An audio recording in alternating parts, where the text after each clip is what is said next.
Good afternoon, homies. Um, the penultimate daily Australia at Home briefing, although not the last one, I promise you. And thanks all of you for joining us on a Thursday for a lunchtime discussion, which I hope will be the least technical economic discussion that you've ever had, or at least that's my objective, because my dirty little secret is I don't really get economics.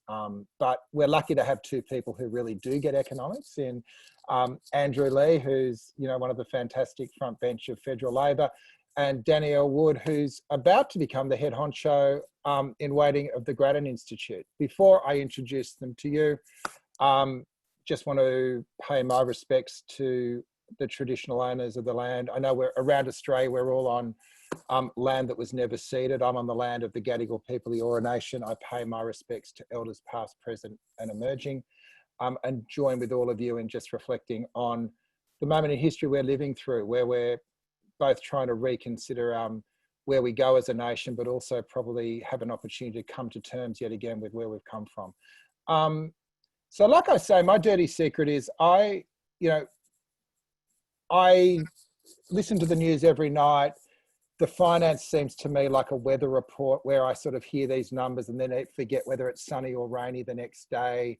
I hear a lot of politics that talks about current accounts and GDPs and the whole thing. And even though I did a little bit of undergraduate economics, and I actually sat in a lecture in my undergraduate year that J.K. Galbraith presented, which I reckon is one up on Andrew and Danielle, I've never really got it. And I think the reason that we've organised today's with Andrew and Danielle is I'm really interested in how we can talk about economics as being a way of thinking through problems, but not in a jargon sense, by actually pulling it back and just sort of talking about the world and getting you guys to explain to us how you see the world and the questions you ask yourself, and see if, using myself as a litmus test, but the rest of our audience, whether we can find ourselves feeling a little bit more literate or a little bit more insightful after the discussion. So I'm going to sort of go through a whole bunch of things that have changed over the last few months and ask you with your lens to reflect on it and maybe share some ideas. But my challenge to you is to do so without using economic jargon. So that's the ultimate test today. I'm going to sort of call tea if it gets too technical, and let's see if we can round back, but I'm sure you'll be great. Before we get started, I should have told everyone the way we love to run these events. If you're new, and I'm sure none of you are new at this stage, put yourself on gallery view, put yourself on camera, use the chat to introduce yourself to each other, and let's get the discussion going. So why don't we start off with Andrew. The question I want to ask you to get things going is,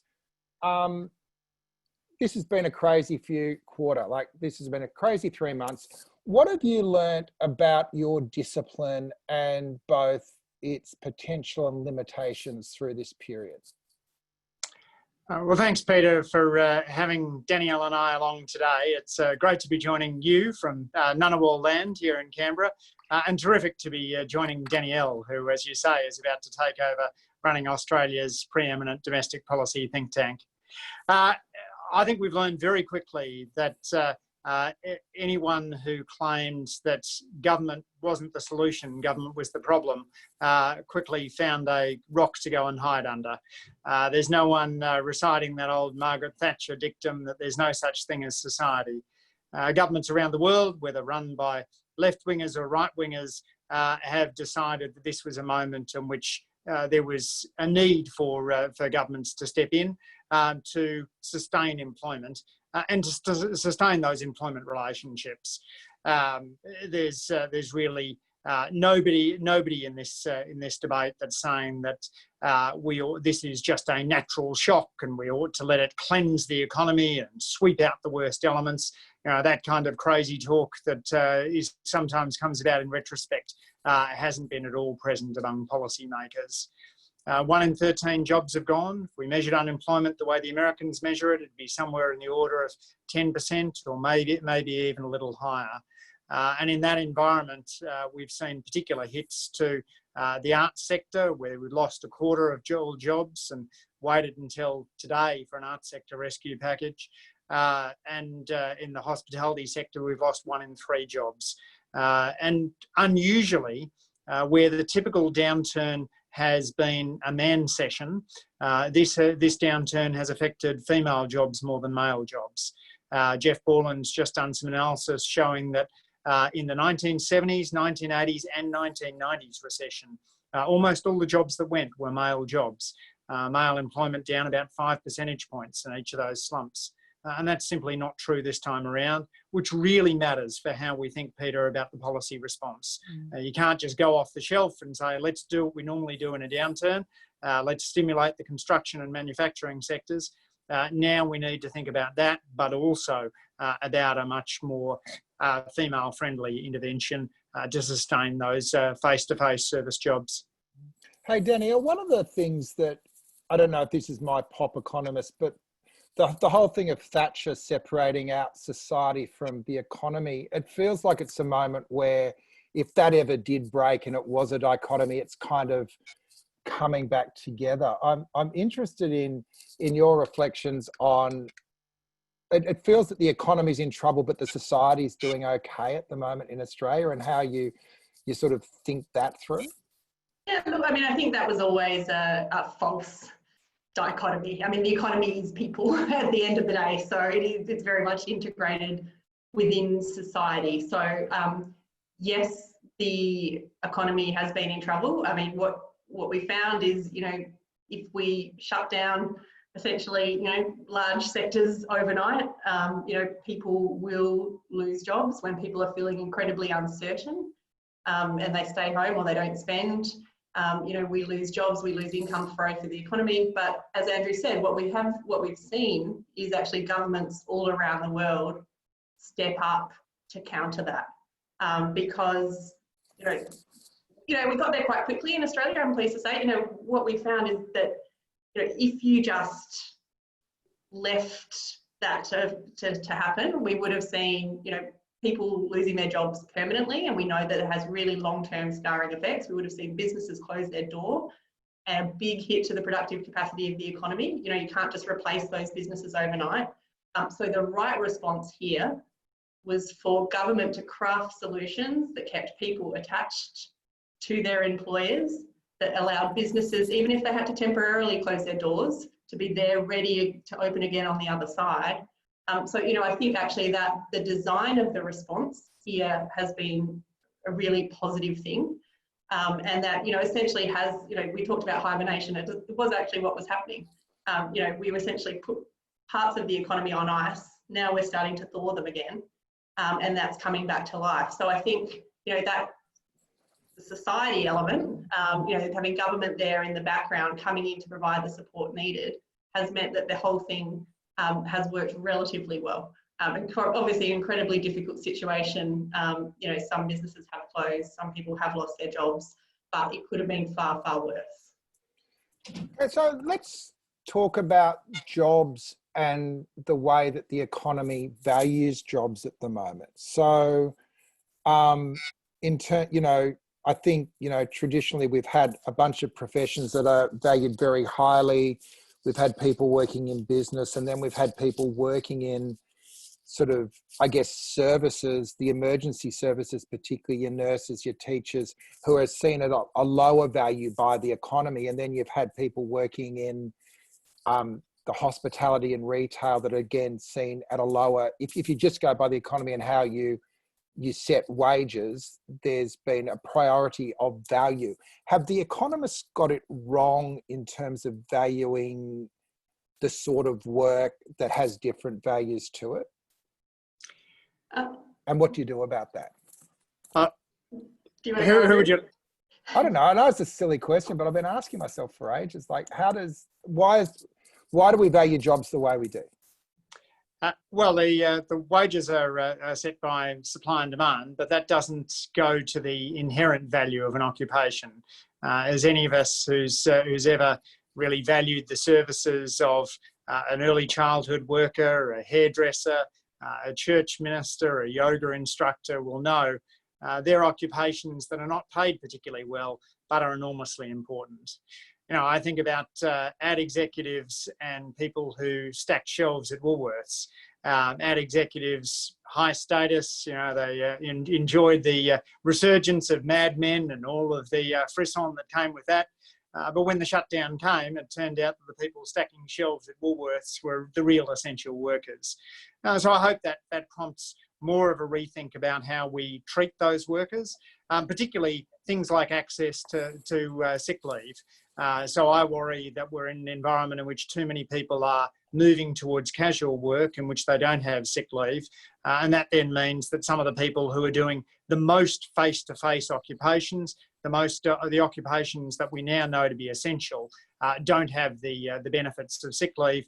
That, simply put, ensure that if you don't turn up to work, you still get paid. So rethinking sick leave, rethinking the status of essential workers. I hope there are changes that will come as a result of this awful pandemic. What do you say, Danielle, to the way that we actually value work? Yeah, I mean, so Andrew's right. This is sort of coming around through market forces rather than economists sitting there and saying that. But, you know, a lot of people think that, you know, markets are going to be good tools to find that social value.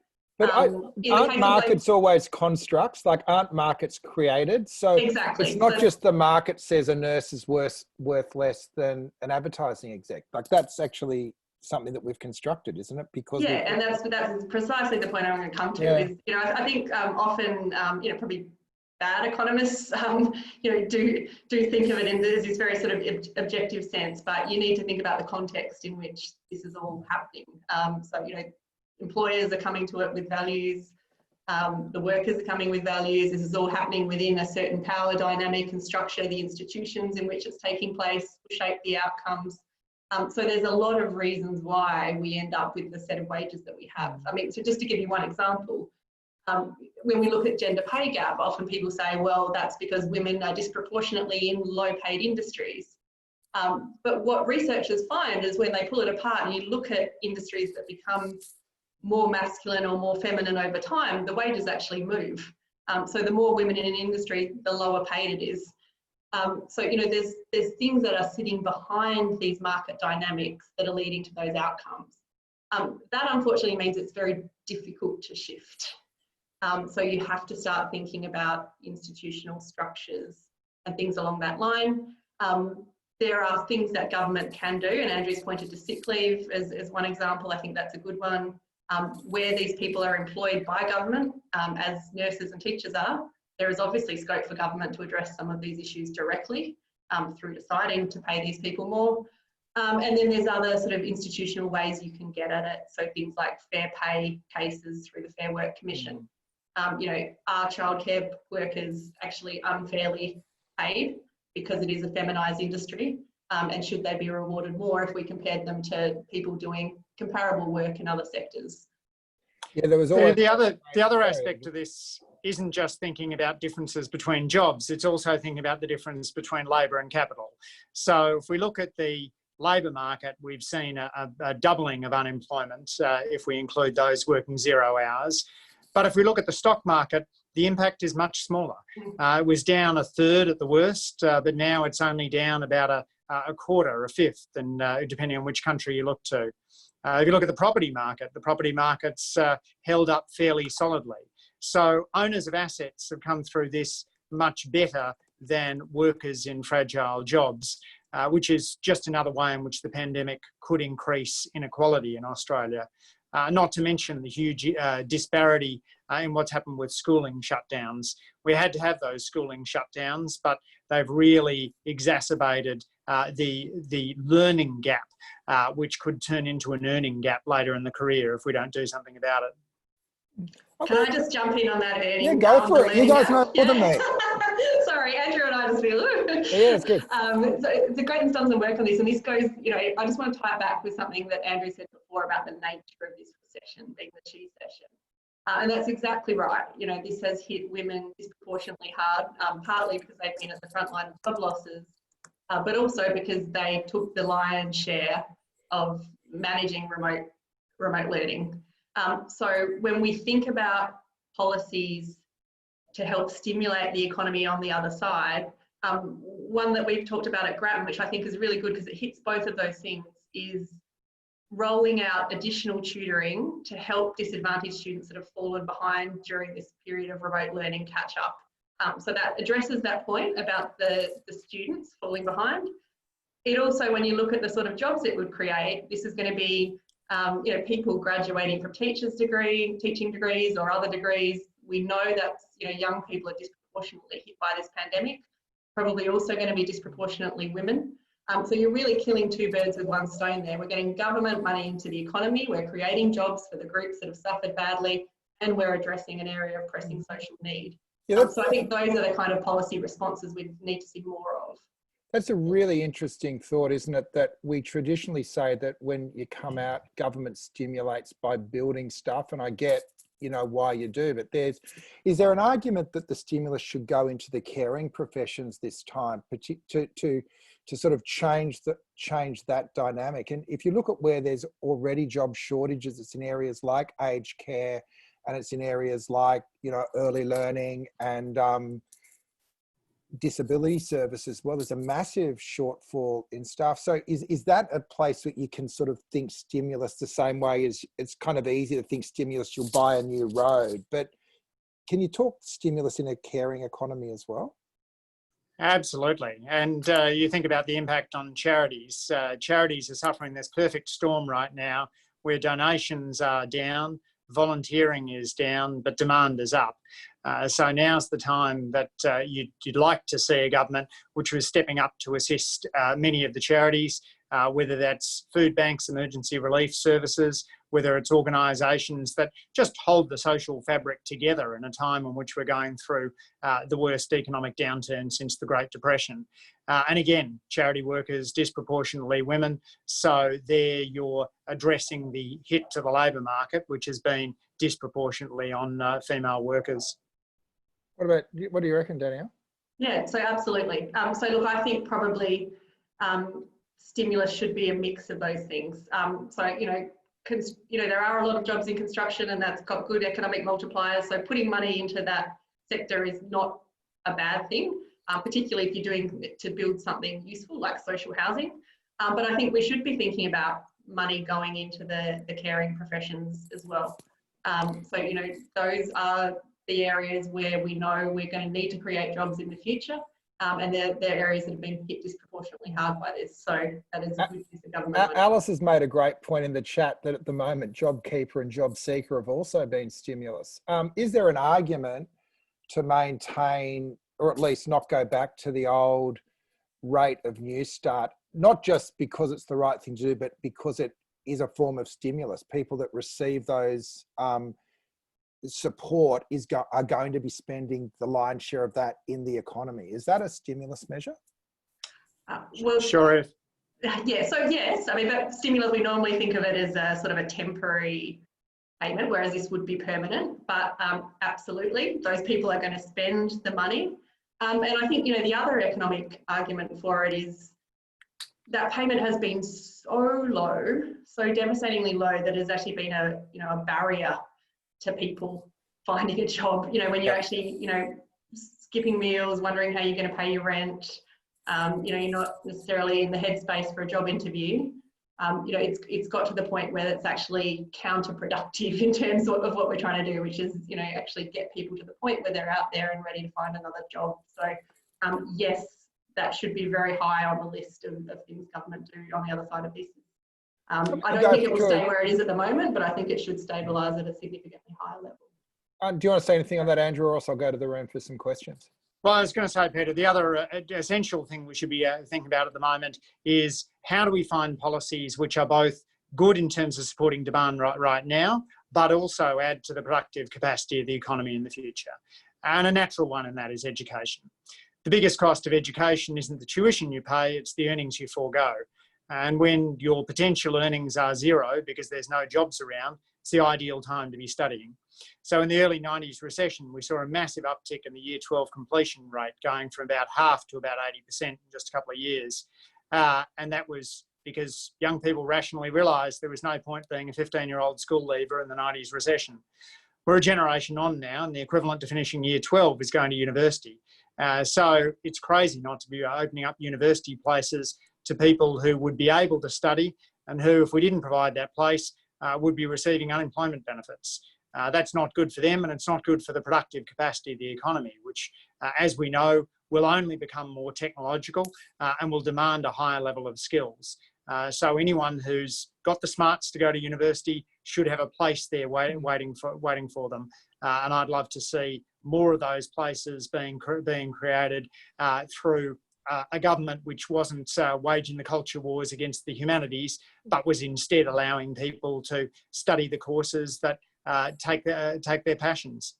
As an economist, how do you respond to the humanities call? Because the government is saying we are supporting areas where they're demanded. It kind of sounds like it's an economic argument. So what's the economic comeback for the humanities to that proposition? So it's a short-term, long-term problem.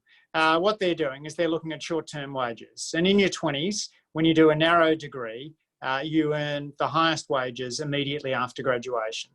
But once you take a longer view, and David Deming has a lovely paper about to come out in the Quarterly Journal of Economics on this, once you look right across the course of a career, suddenly courses like social sciences and broad life sciences look a whole lot more attractive. That's because the labour market changes, and so the narrow set of skills you trained for can be rendered obsolete if you're too narrow cast. But if you do something broad like humanities or social sciences, you set yourself up with a platform for lifelong learning. Not to mention, obviously, that understanding history, philosophy, sociology is just fundamental to being a good, healthy society in the 21st century. I mean, I'm not even sure it's good in the short term, though. I mean, this is what I struggle with. It's not, there's not much of a mapping.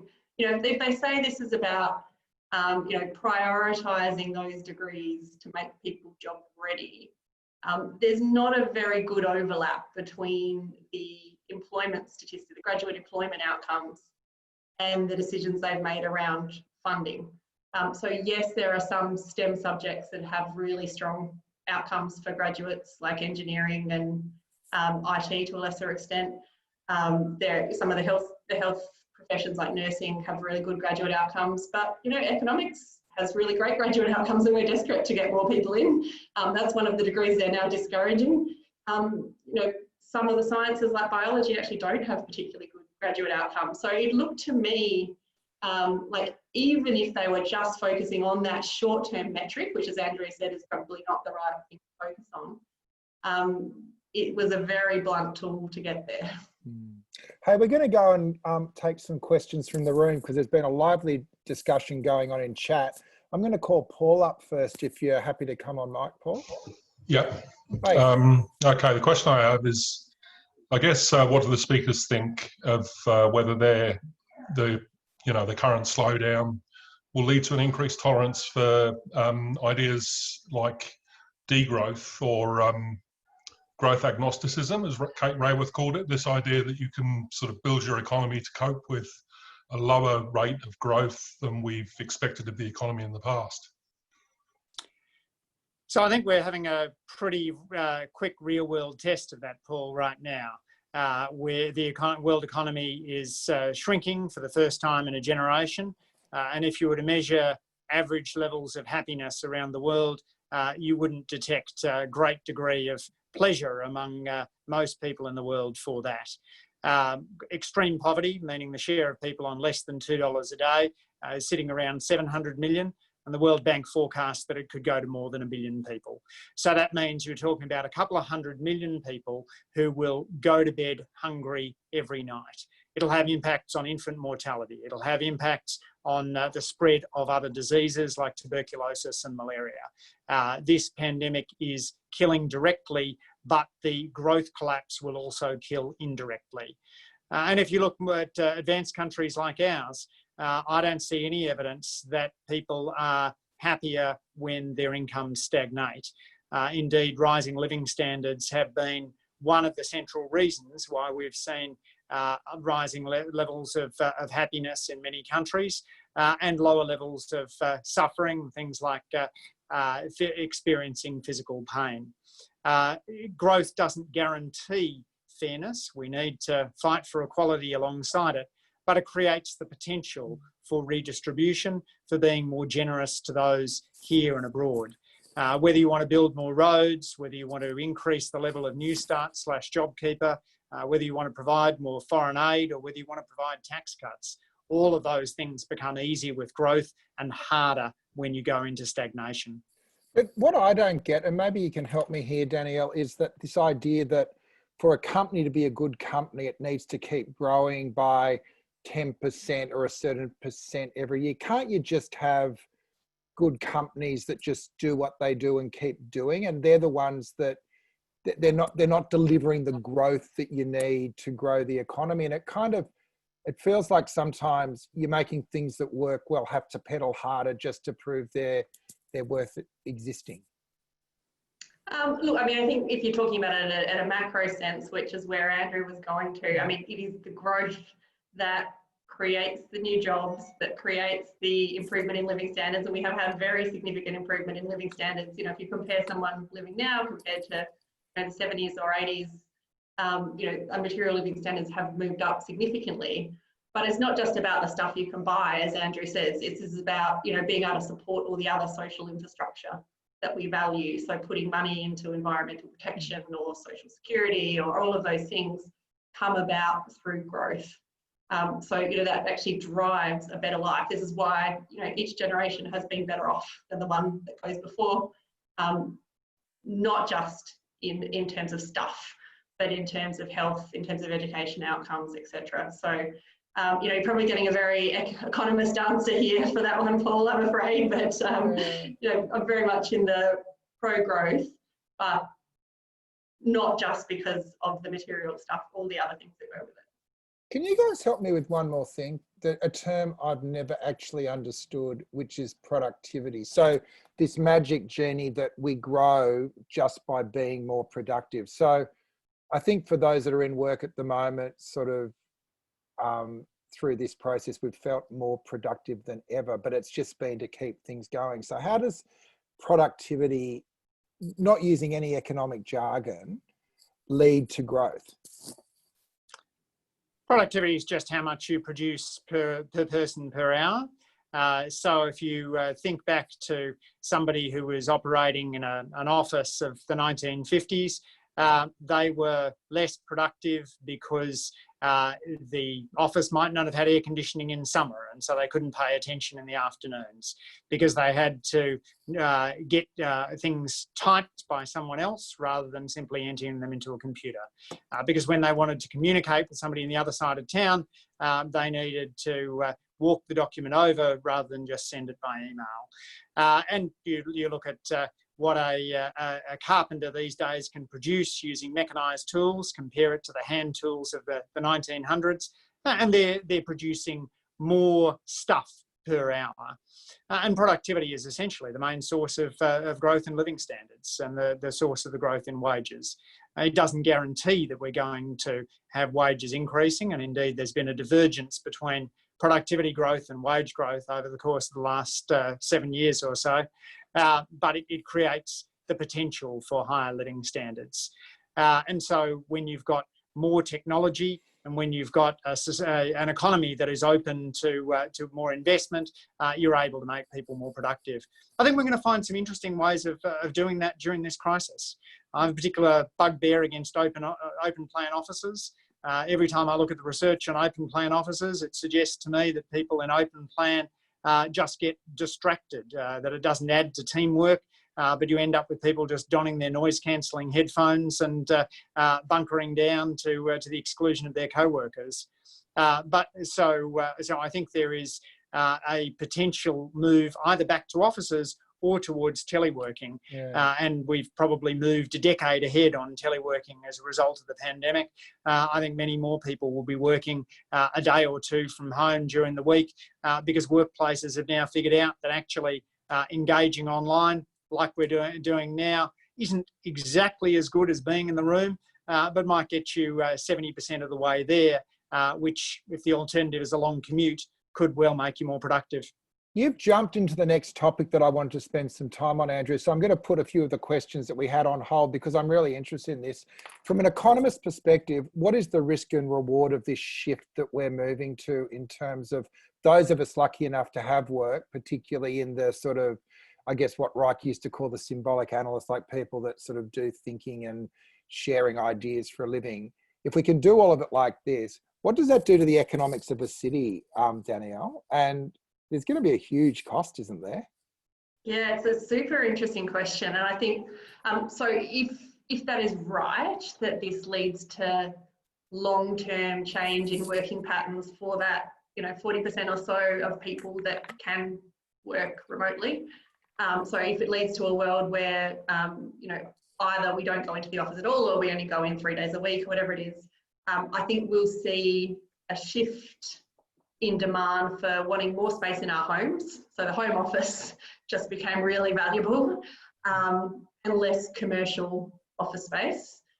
So I think we may well see a bit of a reimagining of some of those commercial office blocks. I think. What could they do? What could you do with that? Well, I think what we'll see maybe is, I know personally of people that work in smaller companies thinking of moving to a model where they actually work entirely from home, but then they want some kind of co-working space where they can go, 2 days a month, a week a month, when they need to do that really collaborative work and sit down together. So you may actually find that some of those spaces that used to be the sort of the cubicled offices where everyone would go to their one spot, now become more co-working spaces where 4 companies, will share that space and book in different times. Or so, I think all of that is kind of in play right now. And then I think there's also... How bad do you think it would be though? Sally's just saying, could the office blocks in the cities be converted into apartments? Like, is it going to be that drastic? I think this is still very much in play. So a lot, it will like the old factories have been converted into warehouse, Yeah, I always actually wondered if shopping malls one day would end up turning into, really cool apartment complexes as well. Not unless they change their lighting. Yeah. Yeah. Oh, I know. Yeah, I probably wouldn't want to live there, I have to admit. So I lost my train of thought. I think the other interesting thing about how cities changes is this, big question right now for Sydney and Melbourne in particular is transport. So, we have this kind of hub and spoke model. We get huge numbers of people into the CBD, at peak times every day through public transport, which we cannot any longer do, or, certainly the capacity is taken a big hit because of social distancing.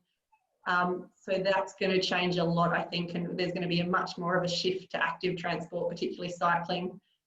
So we need to kind of reconfigure transport routes to support that in the longer term as well. So I think that, that's a whole sort of interesting debate going on as well about how we actually get people into the city when they decide they do need to go in. But Andrew, there's huge costs there as well, because a lot of our economy is based on employing people to build more roads and build more office blocks. And if we don't need them, that's a cost as well. I think there'll continue to be demand, but as you and Danielle have said, Peter, there'll be demand for different sorts of work. For example, if you're going to turn an office block into housing, it involves massive remodelling. Office blocks and housing are require very different things. And I also think we want to reimagine the workplace interactions. So one of the reasons that cities are much more productive than less dense areas is the idea that you pick up innovations from those who are around you. There's the kind of serendipitous tripping over smart people, connecting ideas, which you simply don't get in less dense areas. So my research suggests that someone who moves from a rural area to a city in Australia raises their earnings by about 1/3, and that's mostly a productivity effect, which more than makes up for the increased cost in housing.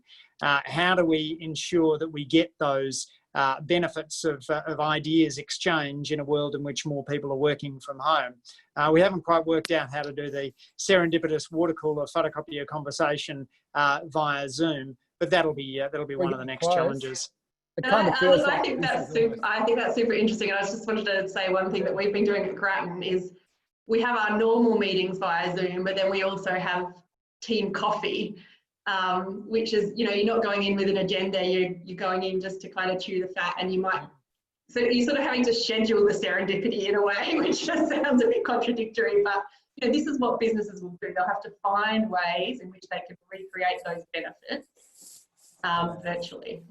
And I kind of feel that like our organisation is about 16 people and we've done really well, but we all had pre-existing relationships. And I think it can work really well when the relationship is already there. I'm not sure about building a relationship from scratch. Yes, yes, which applies in the dating world as well. I wouldn't know. Me either, but certainly my anecdotal conversation suggests that the shutdown has been okay for people who've had relationships and have been able to continue them virtually. But for anyone who's out looking for a relationship, it's a bit like looking for a job right now. It's a challenging market. The other question I had about working from home is the economics of local communities. What you know, if more of us are working from home and not just locking ourselves in the roof for 10 hours a day like I feel like I've been doing, what else has anyone thought about how the economics of a local community, like obviously cafes could be busier, but what other things could prop up if we're less mobile and more at home? I love this Facebook page, The Kindness Pandemic, which has been highlighting a whole lot of the ways in which Australians have been generous to one another and a lot of the local community groups that have sprung up.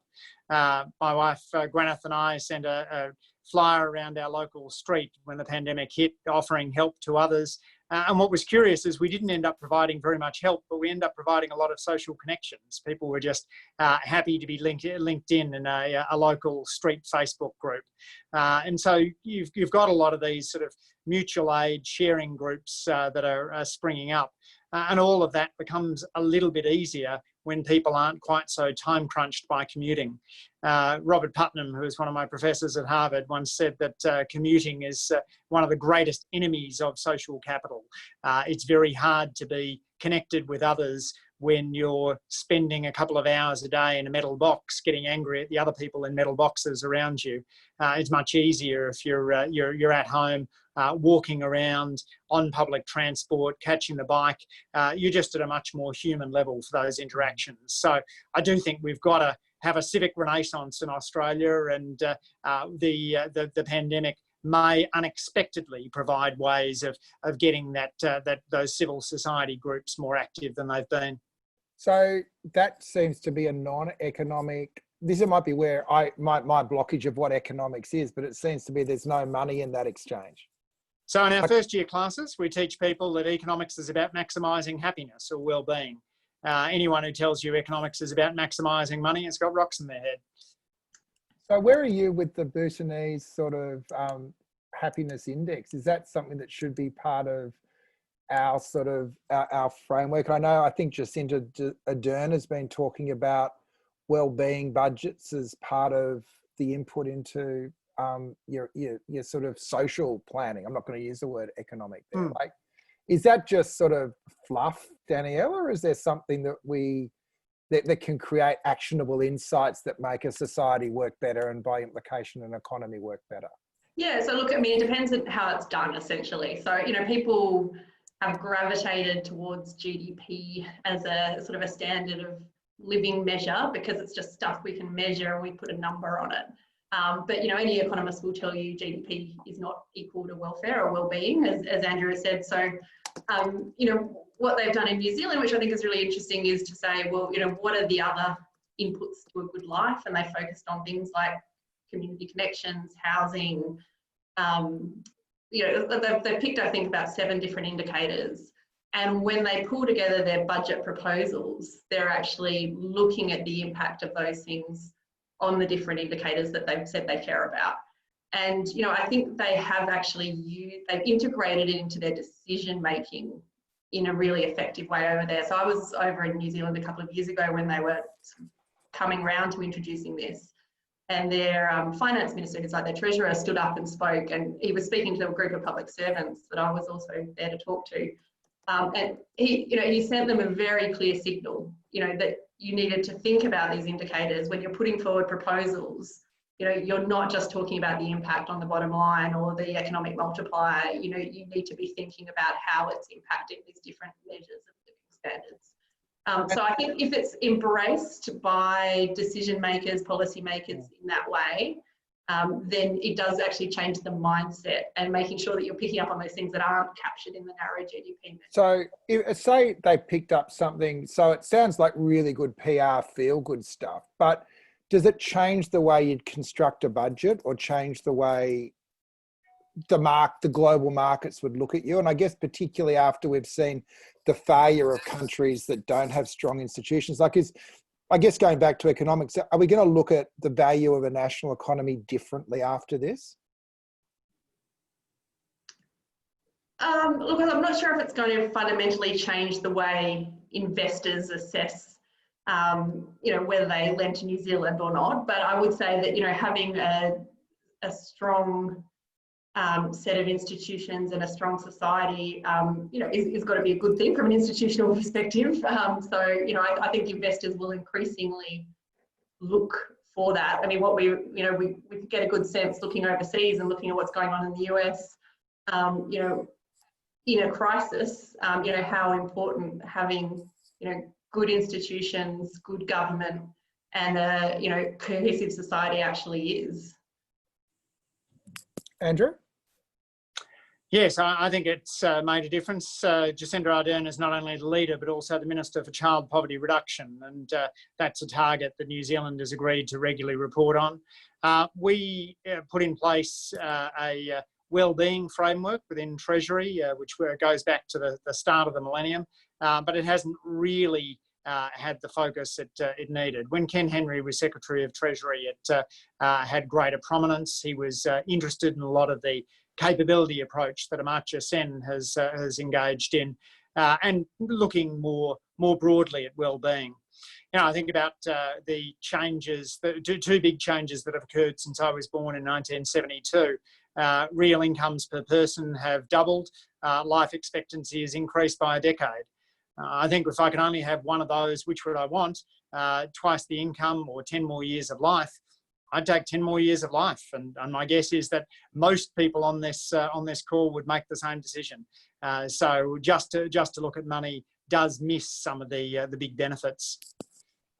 Yeah, look, there's some really good reflections going on the chat.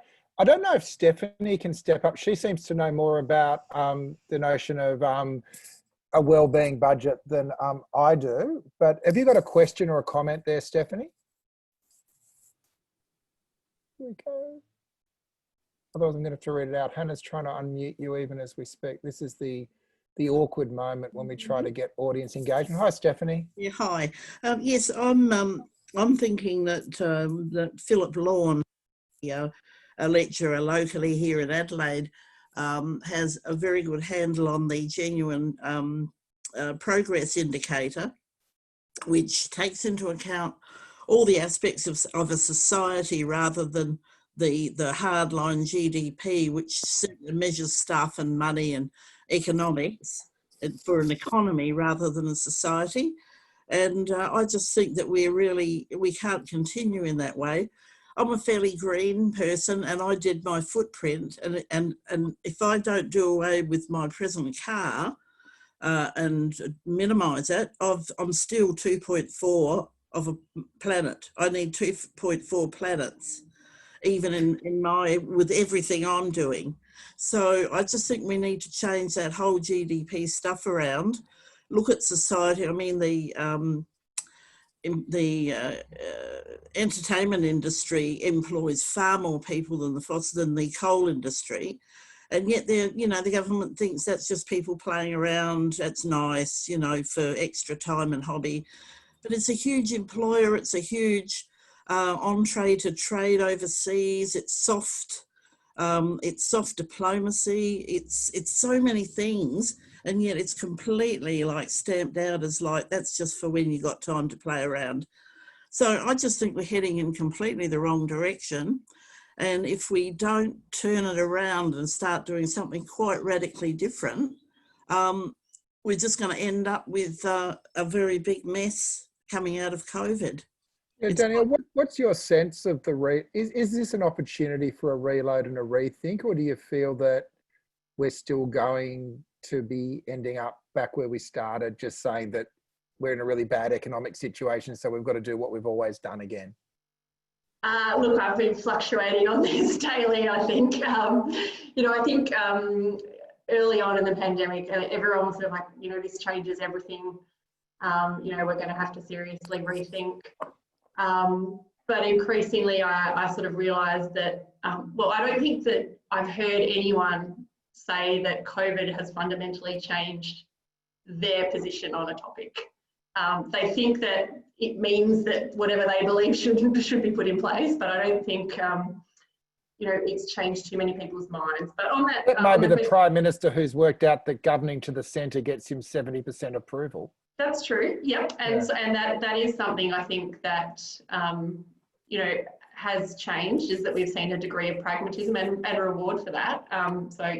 Big approval ratings, but also big increase in trust in government, as you know, Peter. And I'm someone that's been looking at that trust in government, those figures for a long time, and they've been heading the wrong way for the past decade. And for the first time, remarkable. We've seen a real turnaround. So I do think that does provide an opportunity. So that is kind of the ray of hope.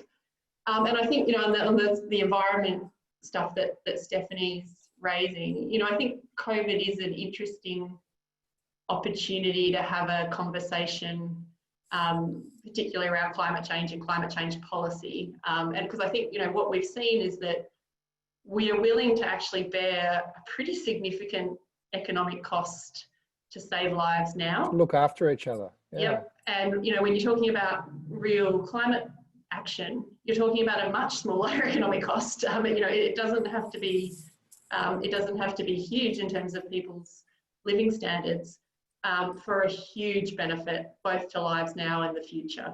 I think we should think about that dynamic. So that does make me a little bit optimistic that we can have a different conversation on that topic, which has just been so bogged down for so long. Yeah, Andrew, the accepted wisdom is that, we've got a choice between snapping back or building back better, which feels a bit glib, but is there an economic framework for what build back better could look like? Absolutely. I think building back better involves tackling some of the big challenges Australia's faced over the last couple of decades. Among those, rising inequality and declining civic connectedness. Those two are linked together. We've become much more of a society of me than a society of we. And that has not only meant that the income share of the top 1% has doubled, it's also meant that we've seen a collapse in attendance at churches, membership of unions, organisational activity in Scouts, Guides, Rotary, Lions, and even a drop-off in volunteering. So I think we need to become a more connected society. And I think the pandemic has accentuated feelings of loneliness and anxiety, but it's also increased the sense of social solidarity.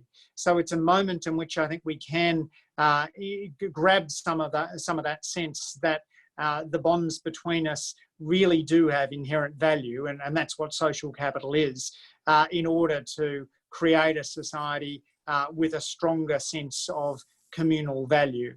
And that means equipping the most vulnerable with the skills that they will need as robotics advances. It means building a social safety net to recognise that any of us could have the fall from the roof for the employment closure that throws us into disability or unemployment. And it means understanding that a society in which we look after the caring professions, look after those who engage in what one sociologist called emotional labour, are deserving of being better remunerated than they are today. I want go through one more topic before we close off this discussion, guys, which is this, that it seems for the foreseeable future, there will be constraints on global travel. We're also moving into what appears to be a global recession / depression. There is a school of thought that says this is going to see countries retreating from globalization into much more back to national national economies. There's been calls to rebuild local supply chains within Australia. There's also been questions about if the economy, if there's joblessness, will there need to be as much skilled migration, 457s? Is that a good, it's not a, is that a likely scenario? I don't want you to necessarily give a value, good or bad, but as an economist, how do you think through that scenario and what's the risk and reward? So look, I think there's probably a distinction between the dynamic post-COVID for trade as opposed to movement of people. So sort of both elements of globalization. So I think trade, I'm optimistic that, you know, we won't turn inwards, that, you know, that the world will continue to trade, although, you know, there was obviously already some kind of dark clouds on the horizon pre-COVID with some of the, you know, early trade skirmishes between the US and China, and obviously more recently we've seen some strong moves from China against various Australian exports, including our universities most concerningly. So, you know, I think there are risks to the trade situation, but I believe at least policymakers in Australia understand the benefits of free trade, so I don't think we're going to be kind of closing off to the world anytime soon. People is a different matter. So we've actually, you know, our economy has been pretty dependent on high rates of population growth for about particularly the last 7 years. And, you know, even though we always talk about how we've had 29 years of uninterrupted economic growth, that is not true if you look in per capita terms. So a lot of that headline growth rate has been propped up here by pretty strong population growth. That will change, at least in the short term. So we know we're going to have an outflow of temporary migrants this year. I think it's very unclear when borders will be properly open again. You know, under our current strategy, you can't really have people without quarantine until we have a vaccination. And also, you know, while the economy's soft and there's high rates of unemployment, you just won't be having skilled migrants come in. So I actually think, you know, we have to expect, at least for a few years, that, you know, population growth does not look as we might have expected it would pre-COVID, and that's got implications for all sorts of labour markets. It's got implications for the housing market in particular, construction, which is premised on strong rates of population growth. So this I think that is we interesting. need to keep growing the population to create the demand for housing and create the demand for services. And if that goes off, then that's when an economist says things start to contract, yeah?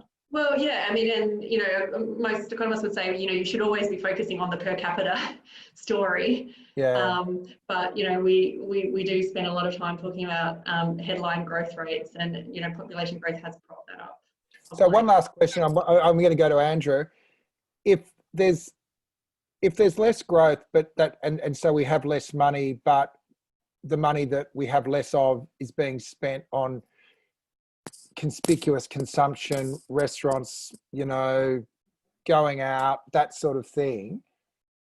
It's bad economically, but it's not necessarily going to make us less happy, is it?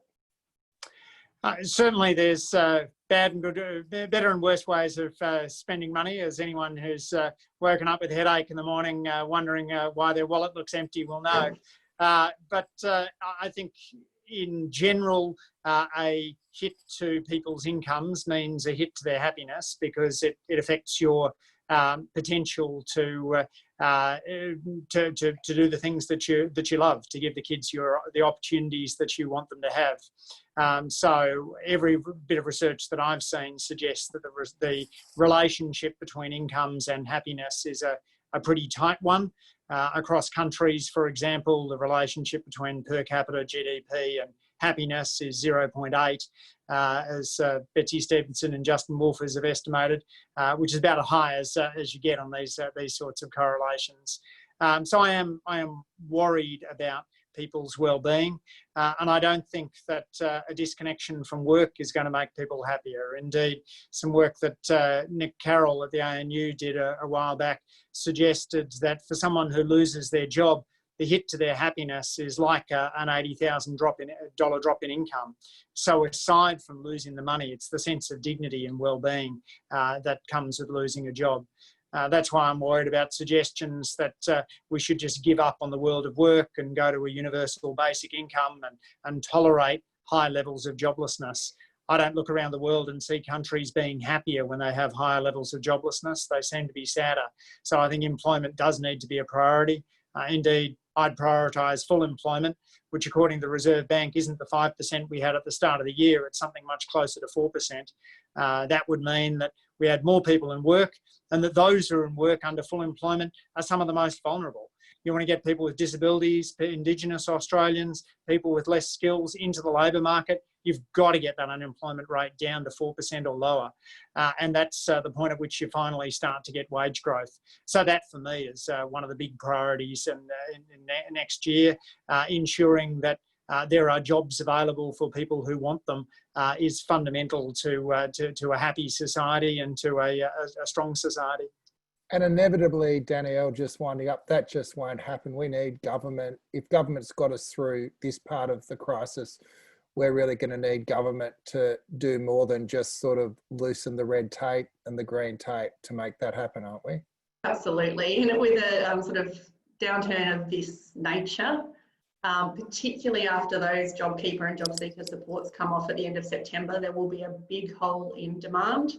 And the only way we're going to fill that is by some pretty strong government intervention. So we need to start thinking seriously now about stimulus measures, because that is the only way we're going to bring the economy back anywhere near its potential and bring those jobs back anywhere near fast enough. And that matters a lot. Getting people back to work sooner affects not just their outcomes in the short term, but in the long term, and it affects the economy's performance, not just in the short term, but the long term. So that is absolutely where the government needs to be putting their time and energy. And can I also just say very quickly, while we've been talking about local communities, I can see my local baker, Alison, on the line. Hello, Alison. Yay. Which is a strange coincidence, but she's on the front screen there. But a bread-led recovery, like, yeah, you know. and she bakes the best bread. Hey, just to wind this off, thank you both for your time. I guess the thing that stands with me today is to stop talking about economics and start talking about happiness. So you guys aren't practitioners of the dismal science, you're actually happiness professionals. So maybe, we can talk about a bit of a rebrand for the profession, and let's rebrand. People will start inviting you to dinner parties again, which I'm sure. We're both in favour of well-being. We're both in favour of well-being, Peter, but I think we would also wear the badge of dismal science with pride, particularly in the era of Black Lives Matter.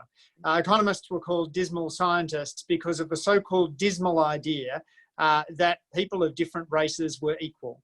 If that's a dismal idea, I'm pretty happy to stand by it. And us dismal scientists can be happy knowing that ultimately we're right on the issue of racial equality. Notwithstanding that I bet you that was a pre-prepared message. It's a very good one, Andrew. Hey, thanks, guys. That was a fantastic discussion. Thanks for everyone in the chat. I've been really indulgent and not really called many people up to speak tomorrow, but tomorrow it's basically going to be open mic. It's our wrap party after 13 weeks of daily discussions. We're going to be inviting back some of the guests we've had. We're going to be honouring the people who have been the most frequent participants in these discussions as well, with a bit of floor time for some of you, and we're looking forward to actually meeting you after 13 weeks. We'll also be talking through the plans for Australia at Home. This has been an amazing project that we started 13 weeks ago to hold civil society together. People have kept turning up. We're not going to get rid of it altogether, but we're going to think about how we can use it, maybe not every lunchtime, because, it is kind of grueling to make it work every week. But we'll talk more about that tomorrow. For now, thanks to Andrew and Danielle. Thanks to Hannah for running the back of the chat, and thanks for everyone to being part of it, and have a great rest of the Thursday. Cheers, guys. Thanks, Peter. Thanks, Hannah. Thanks, Danielle. That was great. Thanks, Andrew and Danielle. That was fun. I'm sorry about some of the questions being so stupid that you had to think about them. No, that was great. They were great. There's so many good ones coming through on the chat.